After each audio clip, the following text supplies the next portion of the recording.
Welcome to news alerts. అడిగిన వెంటనే పార్టీలోకి ఆహ్వానించిన జనసేన అధినేత పవన్ కళ్యాణ్ కు కృతజ్ఞతలు తెలుపుతున్నట్లు మాజీ మంత్రి బాలినేని శ్రీనివాసరెడ్డి తెలిపారు. మంగళగిరిలోని పార్టీ కార్యాలయంలో పవన్ భేటీ అనంతరం ఆయన మీడియాతో మాట్లాడారు. త్వరలో ఒంగోలులో కార్యక్రమం ఏర్పాటు చేసి పవన్ సమక్షంలో జనసేనలో చేరనున్నట్లు బాలినేని తెలిపారు. గతంలో తనను ఎన్ని ఇబ్బందులు పెట్టినా వైఎస్ఆర్సీపీని వీడలేదని తెలిపారు. జగన్ను నమ్మి ఆస్తులు పోగొట్టుకున్నట్లు తెలిపారు. వైఎస్ఆర్సీపీలో తాను ఏడ్చిన రోజులు ఉన్నాయని బాలినేని అన్నారు. ఈరోజు ఆయన అడగానే నన్ను పార్టీకి ఆహ్వానించినందుకు పవన్ కళ్యాణ్ గారికి నా ధన్యవాదాలు తెలుపుకుంటా ఉన్నాం. అలాగే ఒంగోలు రమ్మంటే తప్పకుండా వస్తాను, డేట్ ఫిక్స్ చేయమని చెప్పి చెప్పడం జరిగింది.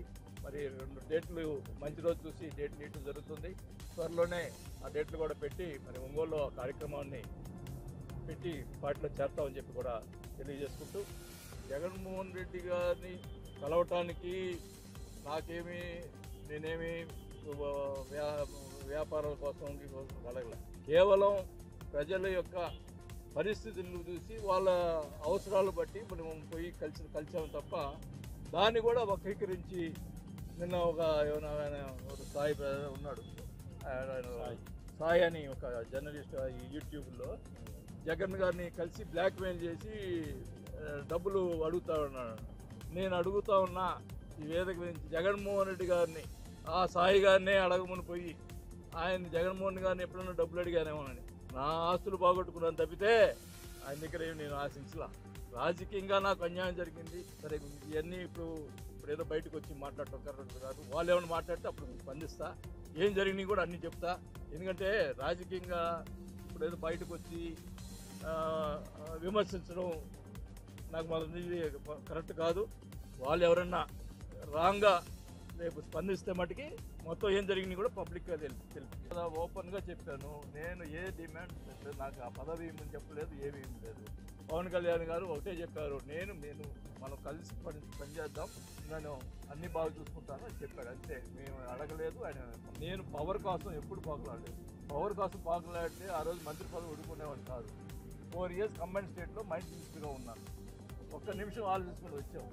పవర్ కోసం ఎప్పుడూ ఆలోచించలేదు. ఇప్పుడు కూడా ఒక్క డిమాండ్ పెట్టి అడగండి, ఏమన్నా పార్టీలో ఉన్నటువంటి నాయకులు ఉన్నారు కదా, ఒక్క డిమాండ్ కూడా నేను అడగలేదు. ఒకటే మీరు చిన్న ఉదాహరణ చెప్తాను. పవన్ కళ్యాణ్ గారిని కలవకుండా నేను రాజీనామా చేసి డిమాండ్ చేసేవాడిని, అయితే రాజీనామా చేయకుండా వచ్చి మాట్లాడేవాడిని కదా. దానికి ఏం చేసిన దానికైనా నేను సిద్ధంగా వచ్చాను. నేను ఈరోజు రాజీనామా చేసి వచ్చాను.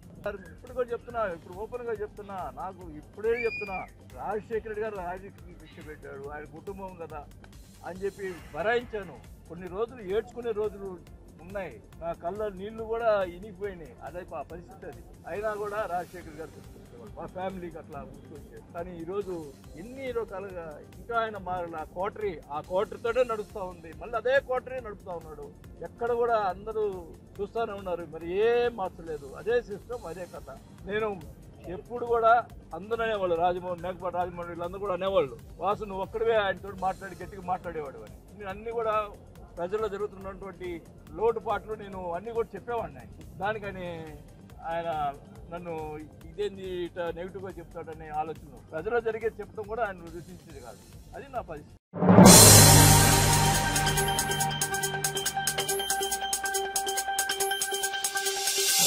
తిరుమల లడ్డూ వ్యవహారం క్రమంగా తీవ్ర రూపం దాల్చుతోంది. గత ప్రభుత్వ హయాంలో వెంకటేశ్వర స్వామి లడ్డూలో జంతువుల కొవ్వు వాడారని సీఎం చంద్రబాబు ఆరోపించడం, టీటీడీ మాజీ చైర్మన్ వైవీ సుబ్బారెడ్డి ఆ వ్యాఖ్యలను ఖండించడం తెలిసిందే. కుటుంబంతో సహా వచ్చి ప్రమాణం చేస్తానని చంద్రబాబు కూడా వచ్చి ప్రమాణం చేయాలన్నారు. దీనిపై ఏపీ మంత్రి నారా లోకేష్ స్పందించారు. వైవీ సుబ్బారెడ్డికి దమ్ముంటే తిరుపతికి వచ్చి ప్రమాణం చేయాలని సవాల్ విసిరారు. నేను తిరుపతిలోనే ఉన్నా, వైవీ వస్తారా అని అడిగారు. నాటి వైసీపీ ప్రభుత్వం సామాన్య భక్తులను స్వామివారికి దూరం చేసిందని విమర్శించారు. ధరలను విపరీతంగా పెంచేసిందని ఆరోపించారు. ధరలు పెంచితే ఏమవుతుందని నాడు వైవీ అహంకార ధోరణిలో మాట్లాడారని మండిపడ్డారు. పింక్ డైమండ్ ను కూడా రాజకీయం చేశారని ఆరోపించారు. వైసీపీ ప్రభుత్వ హయాంలో చట్టాన్ని ఉల్లంఘించిన వాళ్లు ఇవాళ నా రెడ్ బుక్ చూస్తే భయపడుతున్నారని వ్యాఖ్యానించారు. రేడుగుంట విమానాశ్రయం వద్ద నిర్వహించిన మీడియా సమావేశంలో లోకేష్ ఈ వ్యాఖ్యలు చేశారు. దూరం చేశారు, ఏ ప్రభుత్వం చేయని విధంగా అన్ని ఛార్జీలు విపరీతంగా పెంచారు. సామాన్యులు వెళ్లి భక్తుల దగ్గర దర్శనం చేసుకునే పరిస్థితి లేకుండా చేసింది ఆనాటి వైకాపా ప్రభుత్వం. అంతేకాదు, ప్రజలందరూ సోషల్ మీడియాలో కానివ్వండి, మీడియా మిత్రుల ముందర కానివ్వండి, ఆనాడు చాలా స్పష్టంగా చెప్పారు, అన్నదానంలో నాణ్యత లేదు, తిరుమల లడ్డులో నాణ్యత లేదు, లడ్డు సైజు కూడా పడిపోయింది అని చాలా స్పష్టంగా ప్రజలు భక్తులు ఆనాడు మాకు చెప్తాం జరిగింది. నేను పాదయాత్ర చేస్తున్నప్పుడు చంద్రగిరి నియోజకవర్గంలో ఏడుకొండల వైపు చూసి ఆనాటి ముఖ్యమంత్రి జగన్మోహన్ రెడ్డి గారు చెప్పా, ఏడుకొండల జోలికి వెళ్లొద్దు, మీరు సర్వనాశనం అవుతారని. కానీ వినలేదు. అక్కడ కూడా ఎప్పుడు లేని విధంగా అవినీతి చేశారు. దాంట్లో భాగంగా కల్తీ నెయ్యి వాడటం జరిగింది. తెలుగుదేశం పార్టీ అంటే ఎన్డీఏ ప్రభుత్వం ఏర్పడిన వెంటనే కొత్త ఈఓని నియమించి ఈఓ గారికి అన్ని పవర్స్ ఇచ్చి మొత్తం ప్రక్షాళన చేయండి వ్యవస్థల్ని, గతంలో జరిగిన పొరపాట్లు జరగకూడదు, నెయ్యి టెస్ట్ చేయండి, బియ్యం టెస్ట్ చేయండి, కూరగాయలన్నీ టెస్ట్ చేయండి, నాణ్యత మనం మెయింటైన్ చేయాలని చంద్రబాబు నాయుడు గారు ఆదేశాలు జారీ చేసి పంపిస్తాం జరిగింది. దాంట్లో భాగంగా ఈఓ గారు నెయ్యిని ప్రత్యేకంగా ఎన్డీటీవీ ల్యాబ్కు పంపిస్తే దాంట్లో చాలా స్పష్టంగా ఈరోజు మేము ఆధారాలు బయట పెట్టాం. చాలా స్పష్టంగా పంది మాంసం ఉందని, అదేవిధంగా బీఫ్ ఫ్యాట్ ఉందని, ఫిష్ ఆయిల్ అంటే చేప ఉందని చాలా స్పష్టంగా రిపోర్ట్లో వచ్చింది. చంద్రబాబు నాయుడు గారు ఏమైనా మాట చెప్తే ఆధారాలతో చెప్తారు.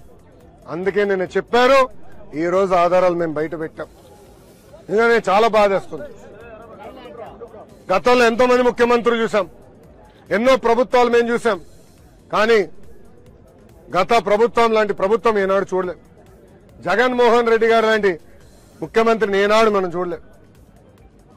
ముఖ్యంగా వెంకటేశ్వర స్వామి జోలికి వెళ్లారు, నాణ్యత లేకుండా చేశారు, దేవుడిని భక్తులకి దూరంగా చేశారు. ఒక మాట చెప్పాలంటే టీటీడీ కేవలం ఆనాడు ధనవంతులకి, ఇంకో పక్కన వాళ్ళ మిత్రులకి, శ్రేయోభిలాషుల కోసమే మెయింటైన్ చేశారు తప్ప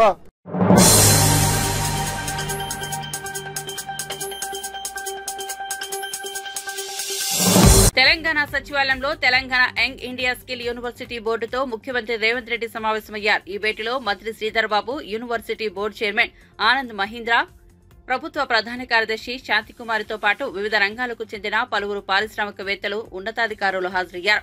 ఈ సందర్భంగా సీఎం మాట్లాడుతూ Telangana young India skill university నిర్వహణకు ప్రభుత్వం తరపున 100 కోట్లు కేటాయిస్తామన్నారు. యూనివర్సిటీ పూర్తిస్థాయి నిర్వహణకు కార్పస్ ఫండ్ ఏర్పాటుకు ముందుకు రావాలని కోరారు. యూనివర్సిటీ నిర్వహణకు ఎవరికి తోచింది వారు వివిధ రూపాలలో సహకారం అందించాలన్నారు. తెలంగాణ నుంచి నైపుణ్యం కలిగిన యువతను ప్రపంచానికి అందించాలనే సీఎం ఆలోచన ఎంతో గొప్పదని ఆనంద్ మహీంద్ర ప్రశంసించారు. రేవంత్ రెడ్డికి మంచి విజన్ ఉందన్నారు. అందుకే యూనివర్సిటీ బోర్డు చైర్మన్ గా ఉండాలని ఆయన కోరగానే అంగీకరించానన్నారు. కాగా ఈ సమావేశానికి హెరిటేజ్ ఫుడ్స్ తరపున ఏపీ మంత్రి నారా లోకేష్ అర్ధాంగి నారా బ్రాహ్మణి కూడా హాజరయ్యారు.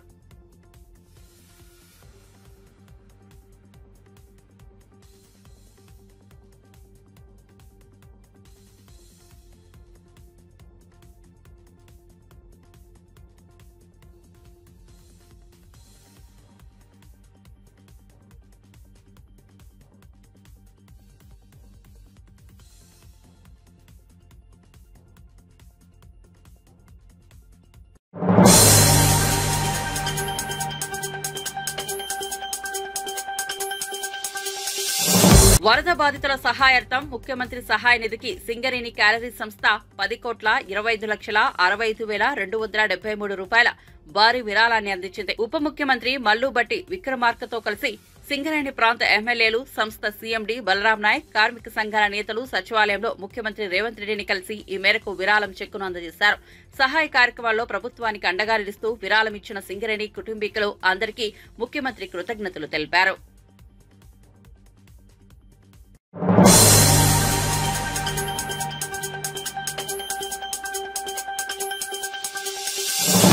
రేషన్ కార్డుల జారీకి పటిష్టమైన కార్యాచరణ ప్రణాళిక రూపొందించాలని ముఖ్యమంత్రి రేవంత్ రెడ్డి ఆదేశించారు. కొత్త రేషన్ కార్డుల కోసం అక్టోబర్ 2వ తేదీ నుంచి దరఖాస్తులను స్వీకరించాలని సీఎం సూచించారు. రేషన్ కార్డుల జారీకి సంబంధించిన విధి విధానాలపై ముఖ్యమంత్రి సచివాలయంలో ఉన్నత స్థాయి సమీక్ష నిర్వహించారు. ఈ సందర్భంగా రేషన్ కార్డుల జారీకి సంబంధించి మంత్రులు ఉత్తమ్ కుమార్ రెడ్డి, దామోదర రాజనరసింహ, పొంగులేటి శ్రీనివాసరెడ్డి అధికారులకు పలు సూచనలు చేశారు.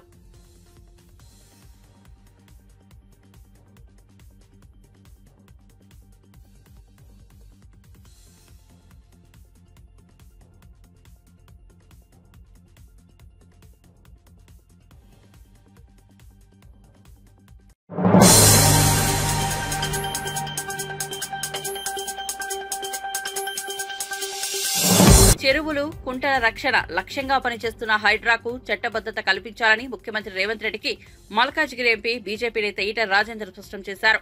జనగామ జిల్లాలో పర్యటించిన ఈటెల మాట్లాడుతూ హైడ్రాకు ఇప్పటి వరకు ఎలాంటి చట్టబద్దత లేదన్నారు. అందుకే కేబినెట్ లో చర్చించి హైడ్రాకు చట్టబద్దత తీసుకురావాలని ముఖ్యమంత్రిని డిమాండ్ చేశారు. కాంగ్రెస్ ప్రభుత్వంలో కుమ్ములాటలు ఉన్నాయని అవి బయటపడకుండా ఉండేందుకు హైడ్రా పేరుతో డైవర్షన్ చేస్తున్నారని విమర్శించారు.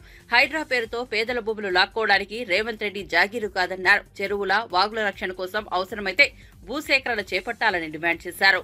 దానికి చట్టబద్దత కల్పించి దీన్ని చేయాల్సిన అక్కడ ఉండే ఇది క్యాబినెట్ మినిస్టర్ల సమక్షంలో చర్చించబడలేదు కావచ్చు, అసెంబ్లీలో అయితే చర్చ పెట్టలేదు. రేవంత్ రెడ్డి గారు తనకు తానుగా మరి ఆయన ఉద్దేశం ఏంటో ఆయన ఎజెండా ఏందో మాకు తెలియదు కానీ పెట్టాడు. మేము భారతీయ జనతా పార్టీగా చెరువుల రక్షణ జరగాలని, చెరువులకు నీళ్లు తెచ్చేటువంటి వాగుల రక్షణ కూడా సురక్షితంగా ఉండాలని, అక్రమ కట్టడాలు కానీ అక్రమ నిర్మాణాలు కానీ భారతీయ జనతా పార్టీ ఎప్పుడు కోరుకోలేదు. కానీ రేవంత్ రెడ్డి తొలి ముఖ్యమంత్రి అయినట్టుగా, కాంగ్రెస్ పార్టీ ఇప్పుడే పుట్టినట్టుగా, మొత్తం ధర్మాన్ని అంతా నేనే మోస్తున్నట్టుగా, ఈ సమాజ హితాన్ని నేనే కాంక్షిస్తున్నట్టుగా, గతంలో ఉన్న ముఖ్యమంత్రులు, గతంలో ఉన్న ప్రభుత్వాలకు సోయి లేనట్టుగా, వాళ్ళు అనేక తప్పులు చేసినట్టుగా, వాళ్ళు చేసిన తప్పులంతా నేను సరిదిద్దుతున్నట్టుగా ఈ పోజైతే పెడుతుండో దాన్ని మేము అడిగినాం, ప్రశ్నించినాం. మేమేమన్నామంటే ఒకవేళ నువ్వు ఏదైతే తప్పు అంటున్నావో ఏ కలెక్టర్లు, ఏ సబ్ రిజిస్ట్రార్లు, ఏ జిహెచ్ఎంసీలు, ఏ మున్సిపాలిటీలు, ఏ గ్రామ పంచాయతీలు, ఏ ముఖ్యమంత్రులు, ఏ ప్రభుత్వం దీనికి పర్మిషన్ ఇచ్చిండ్రు, మొట్టమొదటిగా వాళ్ళు చేసిన తప్పులు మీరు ఒప్పుకోండి, చెప్పలేసుకొని దానంతా సరిదిద్దా అని చెప్పాలి. కానీ ఏకాఏకిన ఆనాడు ప్రభుత్వాలు ఇచ్చినటువంటి అనుమతులు ఉండగా, అన్ని రకాల అనుమతులు ఉండగా, 30 ఏళ్ళుగా 40 ఏళ్ళుగా ట్యాక్సీలు కట్టంగా, దానికి ఒక కరెంటు కనెక్షన్, దానికి నీళ్ళ కనెక్షన్, దానికి ఒక ట్యాక్స్ కట్టే సిస్టమ్ ఉండగా నువ్వు పోయి ఇలా బుల్డోజర్తోటి కూలగొడతా అంటే ఇది చట్టబద్ధంగా ఏర్పడ్డ ప్రభుత్వం కాబట్టి, రాజ్యాంగబద్ధంగా సంక్రమించబడినటువంటి పదవి రేవంత్ రెడ్డి కాబట్టి రాజ్యాంగాన్ని ఉల్లంఘించేటువంటి అధికారం లేదని చెప్పి భారతీయ జనతా పార్టీ మొట్టమొదటి చెప్తాం. అట్ ద సేమ్ టైం ఆనాటి ప్రభుత్వాలు పేదలకి 60 గజాలు, 40 గజాలు, 80 గజాలు పట్టాలు ఇచ్చి ప్రభుత్వ అనుమతితో కట్టుకున్నటువంటి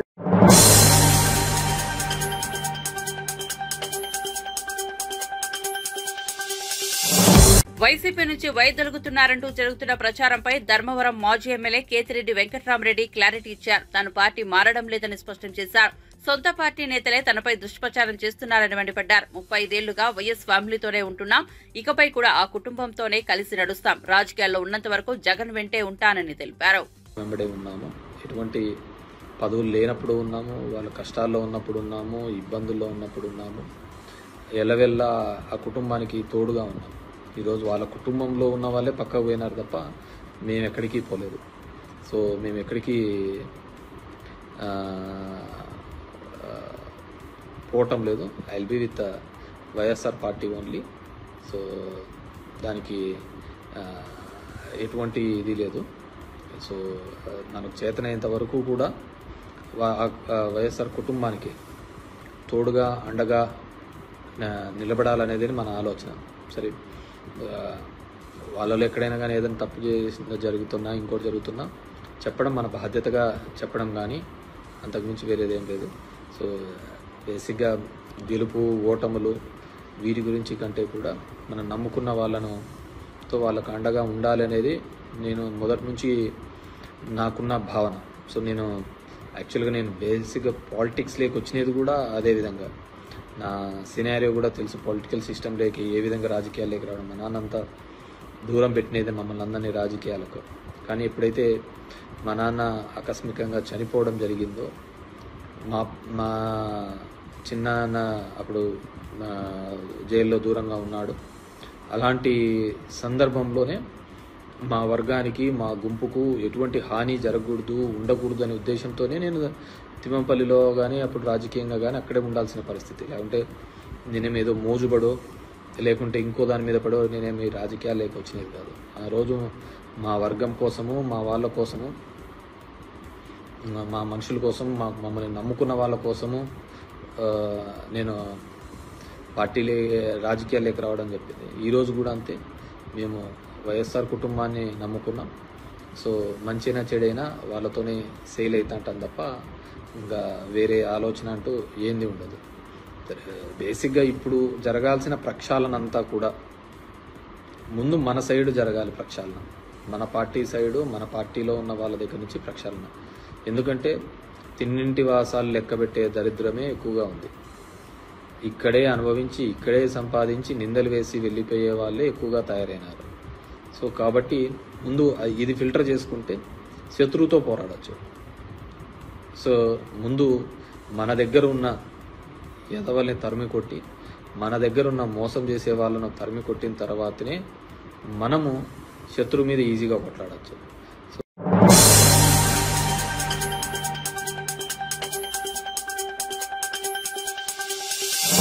అమరావతి రాజధానికి ల్యాండ్ పూలింగ్ ద్వారా భూములు ఇచ్చే రైతులకు అండగా మంత్రి నారాయణ ఉండనున్నారు. భూములు ఇవ్వడానికి ముందుకు వస్తున్న రైతుల ఇళ్లకు స్వయంగా వెళ్లి అంగీకార పత్రాలు స్వీకరించనున్నారు.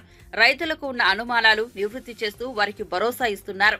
తుళ్లూరు మండలం రాయపూడి గ్రామ శివారులో సుమారు 3 కిలోమీటర్ల దూరంలో పొలాల మధ్య నిమ్మతోటలో నివాసముంటున్న రైతు కుటుంబం వద్దకు వెళ్లిన మంత్రి నారాయణ వివరాలు అడిగి తెలుసుకున్నారు. రైతు సోదరులు 2015 జనవరి 1 నోటిఫికేషన్ ఇస్తే 2015 ఫిబ్రవరి 28వ తేదీ అర్ధరాత్రికి 34 ఎకరాలు స్వచ్ఛంగా ఇచ్చారు. ఒక్క లిటిగేషన్ వల్ల కన్నా అయితే ఒక 3,400 ఎకరాల దాకా సుమారుగా ఆగిపోయినది. అయితే గత ప్రభుత్వం 5 సంవత్సరాల్లో 3,60,00,000 దాన్ని పక్కన పెట్టింది. మళ్ళీ ఈ ప్రభుత్వం వచ్చిన తర్వాత ముఖ్యమంత్రి గారు వెంటనే రాజధాని కడతామని చెప్పడం, దాని మీద యాక్చువల్గా వారి సూచన మేరకు వారి ఆదేశాల మేరకు యాక్చువల్గా దీన్ని వేగవంతం చేస్తాం. ఈ సమయంలో కొంతమంది రైతులు సార్ మాకు కొన్ని డౌట్స్ ఉన్నాయి, మీరు ఎవరైనా క్లారిఫై చేస్తే, మీ అధికారులు కానీ ఎవరైనా క్లారిఫై చేస్తే మేము ఇస్తాను ముందుకు వచ్చారు. నేను ఒకటే చెప్పాను, నేనే వస్తాను, మీకు ఏ డౌట్ ఉన్నా క్లారిఫై చేస్తానని. గత 3 రోజుల నుంచి యాక్చువల్గా ఇలా విలేజ్లో తిరుగుతున్నాను. దాదాపు నిన్నటికి 2 రోజులు తిరిగితే 17 ఎకరాలు ఇచ్చారు.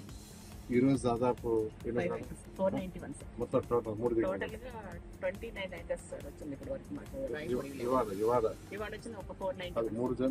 విలేజ్లు లక్షలుగా ఇవాళ ఇస్తున్నారు ఈరోజు. దానికి కానీ ఇక్కడ రాయపూడిలో షేక్ మహబూబ్ సుబాని 4 ఎకరాల 91 సెంట్లు ఇచ్చారు. తర్వాత ఇంకో 2 విలేజ్లో కూడా ఇస్తున్నారు పోతున్నాను. అంటే వాళ్ళకి ఏదైనా డౌట్స్ ఉంటే ఎప్పటికప్పుడు క్లారిఫై చేస్తున్నాను నేను అధికారులు. నేను ఒకటే చెప్పాను, ఎవరు 1 సెంట్ ఇస్తారని ఫోన్ చేసినా నేనే వస్తా, మీ డౌట్స్ క్లారిఫై చేస్తాను, తీసుకుంటాను. అంతేకాకుండా ల్యాండ్ అలాట్మెంట్ కూడా అంతకుముందు లాటరీ సిస్టంలో చేసాం. ఇప్పుడు మెజారిటీ ల్యాండ్ అయిపోయి కొద్ది ల్యాండే ఉంది కాబట్టి రైతులు ఎవరైతే ముందు అలాట్ ఇస్తారో వాళ్ళకి ఇమీడియట్గా ప్లాట్ అలాట్ చేస్తున్నాం. వాళ్ళే మిగిలిన ప్లాట్లు అడిగిస్తున్నాం, వాళ్ళు సెలెక్ట్ చేసుకోమన్నాం.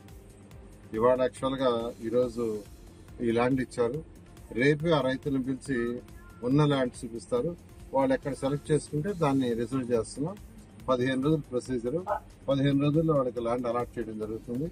ఈ విధంగా ఇప్పుడు దీనికి సంబంధించి రాజధానిలో ఏ రైతైనా ల్యాండ్ ఇవ్వదలుచుకుంటే వాళ్ళకి ప్లాట్లు ముందుగా వాళ్ళు కోరుకున్న దగ్గర మిగిలిన వాటిని ఇవ్వటం జరుగుతుంది. ఈ విధంగా ముందుకు పోతున్నాం. చాలా మంది ఈరోజు రైతులు ముందుకు వస్తున్నారు, చాలా సంతోషం. ఏదైతే రాజధాని ఒక ప్రపంచంలో టాప్ 5 ఒక రాజధాని, అలాంటి రాజధాని ఇక్కడ 3 సంవత్సరాలు నిర్మించడం జరుగుతుంది. Thank you.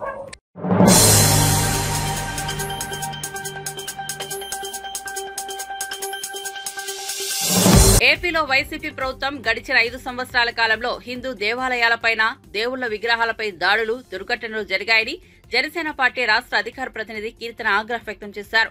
కలియుగ దైవం శ్రీవారి లడ్డూ ప్రసాదంలో జంతువుల కొవ్వు వాడుతూ హిందువులు, శ్రీవారి భక్తుల మనోభావాలను దెబ్బతీయడం బాధాకరమని, తిరుమల పవిత్రతకు భంగం కలిగించిన వారికి చట్టపరమైన శిక్ష పడాల్సిందే అంటూ ఆమె మండిపడ్డారు. స్వామివారి లడ్డు ఎక్కడెక్కడికో వాళ్ళ బంధువులకు పంపించుకోవడం కోసం వారం రోజులైనా ఆ నాణ్యత తగ్గకుండా ఆ నెయ్యి వాసన కానీ ఆ చెమ్మ కానీ ఆ లడ్డులో అలాగే ఉండేది. కానీ గత ప్రభుత్వంలో మేము నోటీస్ చేసినప్పుడు క్వాలిటీ కానీ క్వాంటిటీ కానీ తగ్గిపోతూ ఉంది. అలాగే అన్నదాన సత్రంలో కూడా ఫుడ్ క్వాంటిటీ బాగాలేదు, క్వాలిటీ కూడా బాగాలేదు. ఎక్కడ స్టాల్స్లో బిడ్డలకు కానీ పాలు అందటం లేదు. ఈ సాంబార్ రైస్, పెరుగన్నం ఇలాంటి స్టాల్స్ పెట్టేవి, అవి కూడా లేవు అని మేము వాపోతూ ఉన్నా పట్టించుకోకుండా మా నోరు ఎక్కడికక్కడ నొక్కేసే ప్రయత్నం చేసిన టీటీడీ యాజమాన్యం, ఎస్పెషల్లీ వైవి సుబ్బారెడ్డి గారు కావచ్చు, కరుణాకర్ రెడ్డి గారు కావచ్చు, ధర్మారెడ్డి గారు కావచ్చు, నిన్న చూసాం మనం చాలా బలంగా స్టేట్మెంట్లు ఇచ్చారు. తిరుమలకు వచ్చి మేము ఒట్టు పెట్టడానికైనా రెడీ, మేమేం తప్పులు చేయలేదు అంటే, ఎవరైనా ఒక మర్డర్ చేసేసి కోర్టులో హాజరైన తర్వాత నేను ఒట్టు పెడుతున్నా, నేను మర్డర్ చేయలేదు అంటే వాడిని నిర్దోషి కింద ప్రకటించి వదిలేయాలా? అదే మీరు నిబద్ధత కలిగిన నిజాయితీ పరులైతే ఖచ్చితంగా మీరు ఎంక్వైరీ వేయండి. సీఎం గారు చేసిన మాటలకు మేము కట్టుబడి ఉంటున్నాం, మా తప్పు అయితే మాకు శిక్షలు ఇంప్లిమెంట్ చేయండి అని చెప్పాలి. మార్నింగ్ నుంచి మేము ఇది వాపోతుంటే ఎవరు పట్టించుకోకుండా రాజకీయ కోణంలో తీసుకుపోతున్నారు అన్నారు. మళ్ళీ ఈ రిపోర్ట్ ఏమంటారండి? NDDB report, national dairy development report. దీంట్లో క్లియర్గా మెన్షన్ చేసి ఉన్నారు, స్వామివారి లడ్లకు యూటిలైజ్ చేసిన ఆయిల్లో పామ్ ఆయిల్ అలాగే జంతువు కొవ్వు కూడా ఉంది. నాకు చెప్పడానికి కూడా చాలా బాధ అనిపిస్తుందండి. తిరుమల మన నమ్మకం, మేము ఇక్కడ ఉంటున్న వాళ్ళం, మాకు చాలా ఆవేదనగా ఉంది ఇలాంటి చూసినప్పుడు. గతంలో మేము చాలా విన్నామండి, అంటే స్వామివారి రూముల్లో అసాంఘిక కార్యక్రమాలు జరుగుతున్నాయి, డ్రగ్స్ అమ్ముతున్నారు, మందు సిగరెట్లు ఇట్లా కనపడుతున్నాయి, తాగి వస్తున్నారు. అలాగే స్వామివారి బంగారు ఆస్తులు, అలాగే టెండర్లు అన్నిట్లో అవినీతి జరుగుతోంది. స్వామివారిని కొంతమంది డబ్బులు ఉన్న వాళ్ళకే పరిమితం చేస్తున్నారు. ఇటువంటివన్నీ మేము బాధలు పడ్డాం. కానీ ఈరోజు మేము మా అందరం ప్రీతికరంగా చూసుకునే మా స్వామివారి ప్రసాదంలో కూడా ఇంత నీచంగా దిగజారిపోయి కల్తీ చేస్తున్నారని 320 రూపీస్కి కేజీ గీ పర్చేజ్ చేశారంటే, థర్డ్ గ్రేడ్ గీ ఇళ్లలో వాడే వాళ్ళకు కూడా ఈ రేట్కి రావట్లేదు. మీకు ఎలా స్వచ్ఛమైన గీ వచ్చింది? గత 50 ఏళ్లుగా ఉన్న కాంట్రాక్టర్స్ని మీరు ఎందుకు మార్చి మీకు నచ్చిన వాళ్ళకి టెండర్ పాడి కాంట్రాక్ట్ ఇచ్చారు? ఇటువంటివన్నీ మేము మార్నింగ్ నుంచి అడుగుతుంటే జవాబు చెప్పకుండా రాజకీయ కోణంలో చేశామని, ఇప్పుడు దీనికి ఏం జవాబు చెప్తారు?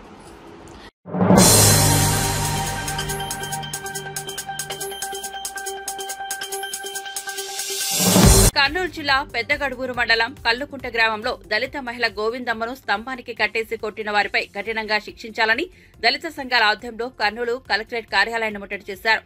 దళిత అబ్బాయి ప్రేమ వివాహం చేసుకున్నారని, అబ్బాయి కుటుంబాన్ని గ్రామం నుంచి వెలివేశారని, పొలం పనుల కోసం అమ్మాయి తల్లి గోవిందమ్మను గ్రామానికి చెందిన కొందరు స్తంభానికి కట్టేశారని వారు తెలిపారు. ఇంత పెద్ద ఘటన జరిగినా జిల్లా కలెక్టర్, ఎస్పీ గ్రామాన్ని ఎందుకు సందర్శించలేదని వారు ప్రశ్నించారు. వెంటనే ఉన్నతాధికారులు కల్లుకుంట గ్రామాన్ని సందర్శించి బాధిత కుటుంబాన్ని అన్ని విధాలా ఆదుకోవాలని వారు కోరారు. జిల్లా కలెక్టర్ బయటకు రావాలని ఆందోళనకారులు కలెక్టర్ కార్యాలయం ముందు రోడ్డుపై బైఠాయించి రాకపోకలను అడ్డుకున్నారు. ఈరోజు కలెక్టరేట్ ముట్టడి కారణం ఏమంటే, పెద్ద కడుబూరు మండలం కల్లుకుంట గ్రామంలో దళిత మహిళ అయినటువంటి గోవిందమ్మను మరి ఆయన కుమారుడు ఒక చాకలి కులస్తులు మరి ప్రేమ వివాహం చేసుకున్నాడని దురదృష్టంతోనే ఈరోజు గోవిందమ్మను అతి కిరాతకంగా మరి స్తంభానికి కట్టేసి ఆమెను బట్టలు దిరిసి చాలా హీన స్థితిలో ఆమెను చిత్రహింసలు చేసి ఆమె పైన వందలాది మంది దాడి చేయడం జరిగింది. మరి ఇంత పెద్ద సంఘటన ఈరోజు భారతదేశంకి 78 సంవత్సరాలే స్వాతంత్రం వచ్చి మరి ఇన్ని రోజుల్లో కూడా ఇలాంటి సంఘటనలు జరుగుతుంటే కనీసం మరి కలెక్టర్ గారు కానీ, ఎస్పీ గారు కానీ మరి ఆ గ్రామాన్ని సందర్శించిన పాపన లేదు. ఈరోజు మరి కేవలం వందలాది మంది దాడులు చేస్తుంటే అక్కడ కేవలం ఒక మామూలుగా కులం పేరుతో దూషించినారని ఒక నార్మల్ గా మామూలు కేసు ఒక 10 మందిపై పెట్టి అరెస్ట్ చేస్తే పోలీసులు ఎంత నీచమైన వ్యవస్థ ఈ రోజు ఇస్తున్నారో ఒక్కసారి భారతదేశంలో మనం ఒక్కసారి ఆలోచన చేయాలని. ఈ రోజు మరి అంత పెద్ద సంఘటన, ఒక మహిళని దాదాపు వందలాది మంది ఒకేసారి కరెంటు తీసి అక్కడ ఆమెను ఒక స్తంభానికి కట్టి ఆమెను మరి బట్టలు ఉడదీసి ఈ విధంగా చేస్తుంటే అధికారులు నిర్లక్ష్యంగా ఈరోజు మరి ఎంత నిర్లక్ష్యం చేస్తున్నారంటే ఈరోజు ఆ కుటుంబాన్ని అధికారులు పరామర్శించకపోవడం, అధికారులు మరి ఆ యొక్క కుటుంబాన్ని చిన్న చూపు చూస్తూ మరి అధికారులు అంత పెద్ద సంఘటన జరుగుతున్నా కూడా కనీసము పట్టించుకోకుండా మరి నిర్లక్ష్యం చేస్తున్నారు.